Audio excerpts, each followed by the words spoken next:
The internet grew by the fate and fortune of new technologies.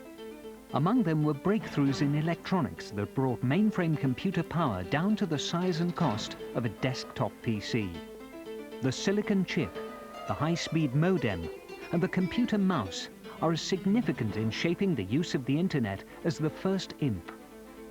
A turning point in the spread of the internet was achieved not by technology, but by an act of Congress. On June the 9th, 1992, Congress passed a bill taking the internet out of the exclusive hands of government and into the public. The following November, President Bush made the bill law.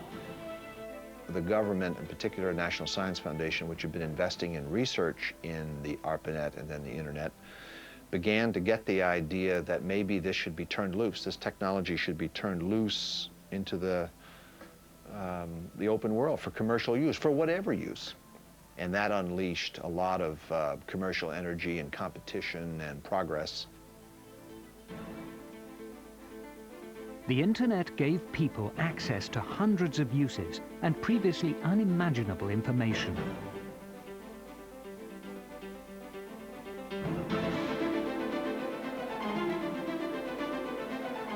But the vision of easily shared data amongst computers was thwarted by the complexity of finding it. Accessing information on the computer was not like going to a library. Under 1980s technology, it was difficult to research a topic without being a computer wizard.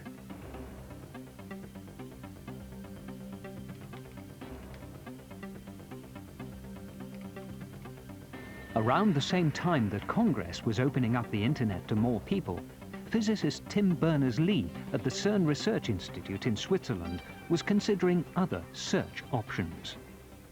CERN was a microcosm of the rest of the world in that it was global. A lot of people reporting to different institutes, trying to solve problems together. But unlike the rest of the world, most people had workstations on their desks. Tim was a graduate of Oxford, and I think in his own mind he probably had the World Wide Web dusted and finished in '89, but he was working on something else. And you know what it's like with clever people. They wrestle with little things and they come away and they go back and they come away and they come back. But he couldn't let it go. Berners-Lee developed the software to follow threads of knowledge within the information stored throughout the internet. Computers are good at storing information in trees, in matrices. They've been programmed to work like that. They hadn't really been programmed to store information in random associations, so that when you smell a particular type of coffee and it takes you back to the coffee house where you first smelt it, that is the sort of thing a brain can store. That's not the sort of thing that computers were programmed to store. By using a computer mouse to click on a word or phrase linked across the internet, a person could instantaneously follow a link from site to site in pursuit of a particular topic.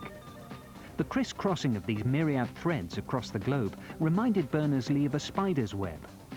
His invention became known as the World Wide Web. In the end, he got the language and he put it out on the internet, a thing called the World Wide Web, in, I think, '92. And he got a reply, I think, within a minute, which must have been the most exciting thing, because he wouldn't have known who else was out there looking. The next thing you know, it started growing on itself. It went from just Tim in his little computer in Switzerland to a worldwide phenomenon carrying billions going on trillions of dollars of commerce. It's just an incredible story. And completely unexpected. None of the geniuses who designed the ARPANET in the beginning had any idea that anything like that would happen. Even though the World Wide Web made it easier to trace and follow threads of information, it was not especially user-friendly. But it did give the internet a revolutionary new capability beyond file transfers and email.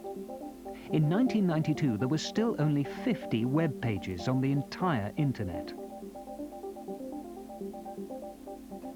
If the World Wide Web made the internet more accessible, another development brought it to the masses. It was a very user-friendly software designed to browse the World Wide Web. It was developed in 1993 at the University of Illinois by 22-year-old student Mark Andreessen. It was called Mosaic and later commercialized by Netscape, that enabled access to the World Wide Web and therefore made it a lot easier for people to get access to content. Mark Andreessen's browser turned the internet into a graphically rich world, the very signature of today's internet. It was able to display text, use scroll bars, jump around the web at the click of a mouse. Quintessentially, it was user-friendly. It wasn't the first or the last browser, but it was the breakthrough application that finally brought the internet and the web to the world. By 1993, the World Wide Web had grown by an astonishing 341,000%. By the end of the 1990s, the internet had grown in simplicity of use, complexity of performance, and multiplicity of information. It had completely redefined the use of the personal computer.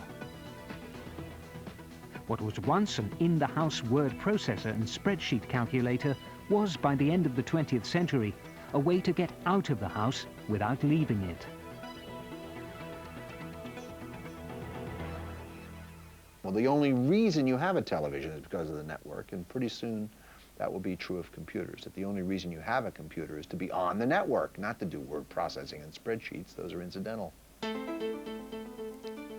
At the start of the 21st century, the internet is turning everything from business to games to dating into a series of keystrokes and mouse clicks. Everything the free enterprise system can put on sale is going online. Web pages can even turn one person's interest, no matter how unique, into a source of information for others. This online community communicates and connects around the globe in mere seconds, unfettered by boundaries and borders, an incredible infrastructure built by numerous architects. Even now, this marvel of art and science is still very much under construction. I think probably we're at the first time in history where all of the enabling technologies are there and they all can be linked, which is just, I even find that so exciting I can't express it.